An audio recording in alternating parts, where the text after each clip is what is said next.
दिव्या ने गुस्से में कहा, ज्यादा पति बनने की कोशिश मत करना, ड्राइवर बन के चुपचाप गाड़ी में बैठे रहना, और अगर गलती से भी पार्टी में दिख गए तो उसका अंजाम बहुत बुरा होगा। दिव्या अमन को धमका ही रही थी कि तभी उसकी चमचमाती कार आलीशान रेस्टोरेंट के बाहर आकर रुकी। लाल रंग की शाइनी ड्रेस पहनकर जब वो रेड कारपेट जैसे फ्लोर पर आगे बढ़ी तो सबकी निगाहें उसकी खूबसूरती पर टिक गई। इधर अमन मुस्कुराते हुए मन ही मन कह रहा था, मैं कोई ड्राइवर नहीं हूं दिव्या माय लव, लेकिन तुम्हारे प्यार ने ड्राइवर बना दिया है। रेस्टोरेंट में पहुंचते ही दिव्या की फ्रेंड्स रुचि और महिमा वाइन हाथ में लिए उसकी तरफ बढ़ी और रुचि ने कहा, दिव्या आज भी तुम्हारा पति नहीं आया? हमें कब मिलवाएगी तू उससे? क्या वो इतना हैंडसम है कि हमारी नजर लग जाएगी? दिव्या ने घमंड से जवाब दिया, अरे तुम्हें पता ही है कि वो कितना बिजी रहता है, बिजनेस डील साइन करने दुबई गया है। इतना बड़ा बिजनेस एम्पायर है उसका कि मेरे लिए भी मुश्किल से टाइम निकाल पाता है। महिमा ने कहा, हाँ हम जैसे छोटे लोगों के बीच आने में उसे शर्म आती होगी।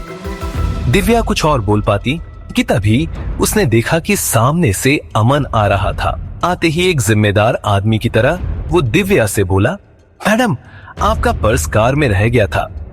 दिव्या ने कहा, तुम्हारी हिम्मत कैसे हुई अंदर आने की? पर अमन पर उसकी बेरुखी का कोई असर नहीं हुआ। वो बोला, पर्स में आपका एटीएम कार्ड और वो हीरे की अंगूठी थी, इसलिए तभी सिक्योरिटी गार्ड दौड़ता हुआ आया। मैडम मैंने इसे रोका था, कहा कि मैं दे देता हूं पर्स, लेकिन इसने बोला कि ये आपका पति है। रुचि और महिमा पास खड़ी ये सब देख रही थीं। उन्होंने गार्ड की बात तो नहीं सुनी, लेकिन इतना समझ गईं कि अमन दिव्या का ड्राइवर है। रुचि ने कहा, ओ माय गॉड दिव्या, तू ऐसा ड्राइवर रखती है? कम से कम थोड़ा स्मार्ट अच्छे यूनिफॉर्म वाला तो रख लेती, ये तो जैसे फुटपाथ से उठकर आ गया है। महिमा ने भी साथ देते हुए कहा, माना तेरे पति के पास टाइम नहीं है, पर तू तो टाइम निकाल कर कुछ अच्छे कपड़े खरीद देती इसको। दिव्या के होंठों पर झूठी मुस्कान थी और आंखों में जहर। वो रास्ते भर चुप रही और घर पहुंचते ही अमन को बुलाकर ऑर्डर दिया, अब ड्रामा बंद और असली काम शुरू, नीचे बैठो और मेरे पैर दबाओ। अमन ने चिंता के भाव से पूछा, थकी हो क्या? दिव्या जो गुस्से से उबल रही थी बोली, थक गई हूँ तेरी 2 कौड़ी की पर्सनालिटी से। अब मेरे पैर दबाओ और तब तक दबाते रहना जब तक मैं रुकने को ना कहूँ। दिव्या ने सोच लिया था कि वो अपनी इंसल्ट का बदला अमन की दुगुनी इंसल्ट करके लेगी। अमन उसके पैर दबाने लगा, ऊपर, अब नीचे, नहीं नहीं दाएं। तुम क्या जानवर के पैर दबा रहे हो? अमन ने कहा, सीख रहा हूँ। दिव्या ने कहा, तुम जीवन भर सीखोगे, तभी मेरे पैर के नाखून बराबर भी नहीं बनोगे। अमन ने कोई रिएक्शन नहीं दिया। देर रात तक वो प्यार से उसे देखता रहा और पैर दबाता रहा। सुबह दिव्या आंख खोलते ही चीख पड़ी, अमन रात को तुमने मेरा ड्रेस चेंज किया? अमन ने कहा, हाँ रात को तुम बेहोशी में पार्टी वाले कपड़ा पहनकर सो गई थी, वो कपड़े कहीं तुम्हें अनकंफर्टेबल ना लगे, इसलिए मैंने। दिव्या चीख पड़ी, तुम्हारी इतनी हिम्मत, तुमने मुझे हाथ लगाया? अमन ने कहा, मैं तुम्हारा पति हूँ। पर दिव्या गुस्से से पागल हो रही थी। पति? वो बस सिर्फ नाम के हो, शादी भी दादाजी की जिद पर की थी। अमन सिर झुकाकर सुनता रहा और हल्की स्माइल के साथ कमरे से बाहर निकल गया। आखिर कौन सी वजह थी जिसने अमन को अपमान का यह घूंट पीने पर मजबूर कर दिया था? ये बात दिव्या को भी कभी समझ नहीं आई थी। अमन अपने कमरे में गया, अलमारी से एक छोटा सा रुमाल निकाला, उस पर खून के फीके धब्बे थे। उसने रुमाल को सीने से लगाया, गहरी सांस ली और वापस रख दिया। थोड़ी देर बाद अमन तेज धूप में लॉन में घास काट रहा था, तभी एक चमचमाती गाड़ी आकर रुकी। सुकेश ने कहा, अरे बॉस। सुकेश ने चश्मा उतारते हुए कहा, वहां पूरी दुनिया में तहलका मचा है और आप यहाँ खड़े घास छील रहे हैं। आपको देखकर कौन कहेगा कि ये वही अमन शर्मा है जिसके नाम से अंडरवर्ल्ड कांपता है, पॉलिटिशियंस की फूंक सरक जाती है और पुलिस अफसर सिफारिश के लिए आपके चक्कर काटते हैं। मनी और पावर की जीती जागती मिसाल अमन शर्मा यहाँ दूसरों के घर में चाकरी कर रहा है। आखिर क्यों बॉस? अमन मुस्कुराते हुए बोला, हो गया तुम्हारा? अब मैं कुछ बोलूं? मैंने मना किया था ना सुकेश तुम्हें यहाँ आने से। सुकेश ने कहा, सर मैं खुद नहीं आना चाहता था, लेकिन क्या करूं? बात ही कुछ ऐसी थी कि मेरे दिमाग में दूसरा कोई नाम आया ही नहीं। आपको शायद मालूम ना हो, पर बंसल ब्रदर्स ने वह डील कैंसिल कर दी है जिसके लिए मुझे 3 राज्यों का दौरा करना पड़ा था। अमन ने कहा, क्या? अमन के माथे पर बल पड़ गए। उधर बालकनी में खड़ी दिव्या हैरानी से सब देख रही थी। अमन ने कहा, उस बंसल की इतनी हिम्मत कि उसने हमारी डील को ठुकरा दिया, जबकि मैंने मुख्यमंत्री को बोलकर उसे कॉल करवाया था। तुमने पेपर्स में कोई छेड़छाड़ तो नहीं की थी सुकेश, या हमारी सेक्रेटरी ने कागज तैयार करते समय कोई गड़बड़ कर दी हो? सुकेश ने कहा, बिल्कुल नहीं, मैंने खुद सारे कागज चेक किए थे, लेकिन मुझे लगता है कि बात कुछ और है सर। अमन ने कहा, मैं जानता हूँ, वह बंसल सिर्फ मुझसे पुरानी दुश्मनी निकालना चाहता है, लेकिन चिंता मत करो, उसे मैं देख लूंगा। सुकेश ने कहा, ठीक है, और वो प्रिंसेस? अमन ने सोचते हुए कहा, स्टॉप इट सुकेश, मैं तुम्हें पहले भी सतर्क कर चुका हूँ कि उस लड़की का नाम तुम्हारी जुबान पर नहीं आना चाहिए। उन दोनों को बात करते देख दिव्या की क्यूरियोसिटी बढ़ने लगी। वह मन ही मन बोली, इस गुड फॉर नथिंग आदमी से बात करने इतना रॉयल लड़का क्यों आएगा? जरूर इससे इसने पैसे लिए होंगे और दे नहीं रहा होगा, अपना उद्धार मांगने आया होगा। चलो चल के पूछते हैं। इधर सुकेश अपने सवाल पर अड़ा था, लेकिन सर वो प्रिंसेस एक स्टेट की। अमन ने कहा, आई डोंट केयर, वह अगर इस देश की प्रेसिडेंट भी होती तो भी मेरा जवाब नहीं बदलता। You know I am married. Divya से मैं बेइंतहा मोहब्बत करता हूँ, किसी और लड़की का नाम भी मेरी जुबान पर नहीं आना चाहिए।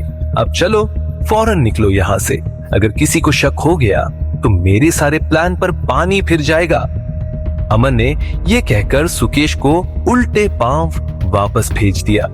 वह पीछे मुड़ा तो दिव्या को खड़ा पाया। उसके होश ठिकाने लग गए। दिव्या को देखते ही वह लड़का फटाफट वहां से निकल गया। दिव्या ने अमन से पूछा, कौन था ये लड़का? अमन ने काफी सावधानी से जवाब दिया, दोस्त था, दोस्त। दिव्या ने कहा, तुम्हारा दोस्त लग्जरी गाड़ी से आए, ऐसा तो हो नहीं सकता।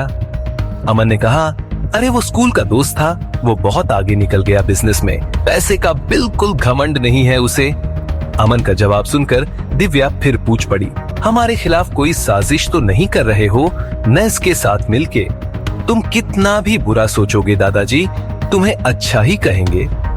अमन ने कुछ बोलना चाहा, तभी उसके पास किसी की कॉल आई और उसने उसे अपना मैसेज बॉक्स चेक करने को बोला।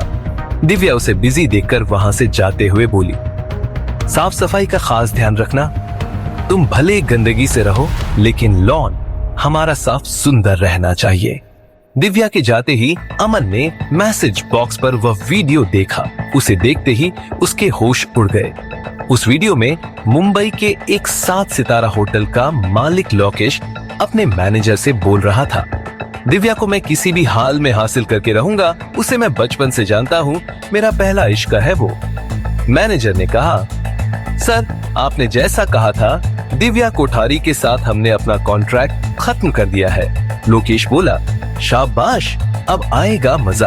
अब यह डील दोबारा तभी होगी जब वह दिव्या मेरे सामने आकर गिड़गिड़ाएगी। मैनेजर बोला, लेकिन सर दिव्या तो शादीशुदा है, अपने हस्बैंड को छोड़कर वह भला।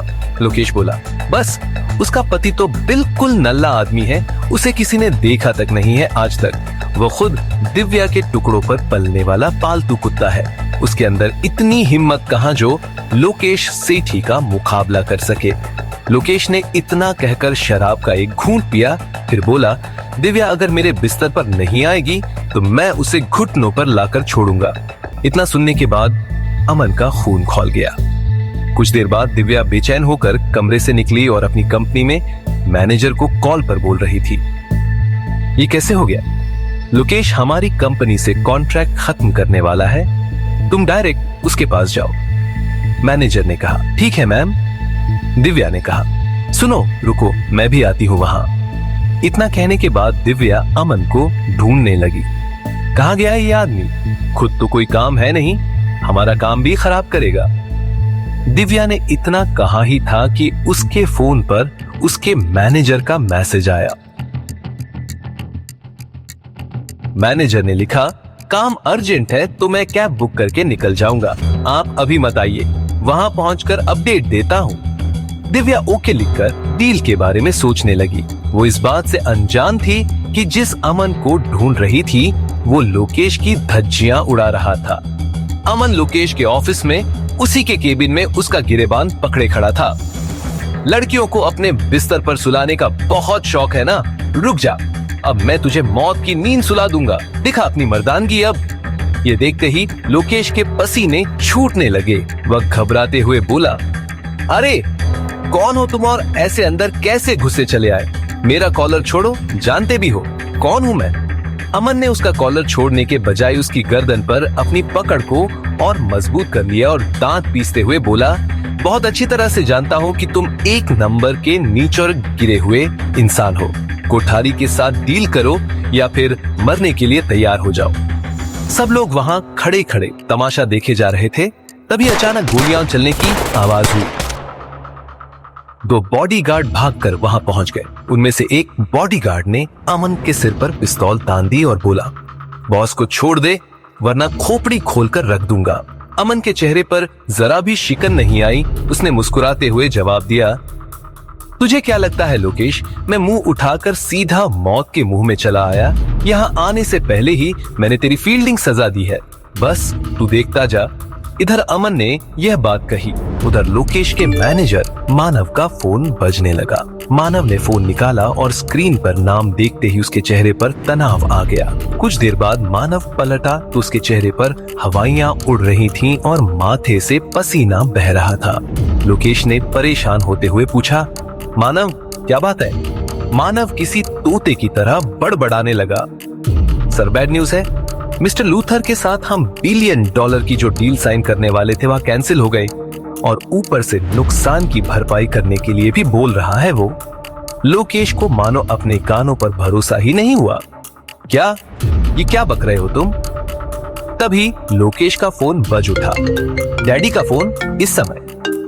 लोकेश चौंका और कॉल उठाकर फौरन फोन कान से लगाया। दूसरी तरफ से उसके डैडी चीखते हुए बोले, उल्लू के पट्टे, ये क्या रायता फैला दिया है तूने?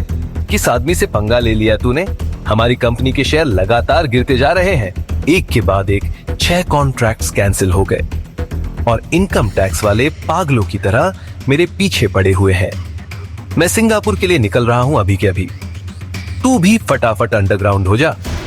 याद रखना, अगर तू पुलिस के हत्थे चढ़ गया तो मैं कह दूंगा कि तू मेरा बेटा नहीं है। इतना कहने के बाद उसके डैड ने फोन रख दिया। मानव ने फौरन हाथ पकड़कर लोकेश को एक तरफ खींचा और फुसफुसाया, सर कहीं वो बड़ा आदमी यही तो नहीं? इसके आने के बाद से ही ये सारी आफत आई है हमारे ऊपर। मैं तो कहता हूँ इससे माफी मांग लीजिए। ये सब चल ही रहा था कि दिव्या का मैनेजर वहां आ पहुंचा। अमन को सबसे लड़ते देख उसने मन ही मन कहा, ये अमन यहाँ क्या कर रहा है? इसकी हिम्मत कैसे हुई यहाँ आने की? और ये इतने बड़े आदमी के साथ बदतमीजी कैसे कर रहा है? लग रहा है कि इसकी बदतमीजी की वजह से ही ये डील कैंसिल हुई है। दिव्या मैम को पता चलेगा तो इसे घर से निकाल देंगी। इतना कहकर उसने दिव्या को फोन लगा दिया। मैनेजर की कॉल का क्या होगा अंजाम? क्या दिव्या अमन से रिश्ता तोड़ लेगी या अब भी करती रहेगी दादाजी के फैसले का सम्मान? या अमन की धमकी के बाद लोकेश दिव्या की कंपनी के साथ डील करने को तैयार हो जाएगा? आखिर कौन सी ऐसी वजह है जिसे नौकरों जैसा बर्ताव सहने के बाद भी अमन दे रहा है दिव्या का इतना साथ? आगे की कहानी जानने के लिए देखिए अगला एपिसोड सिर्फ पॉकेट FM के YouTube चैनल पर, और गैंगस्टर घर जमाई के सारे एपिसोड्स को सुनने के लिए डिस्क्रिप्शन में दी लिंक से डाउनलोड करें पॉकेट FM ऐप।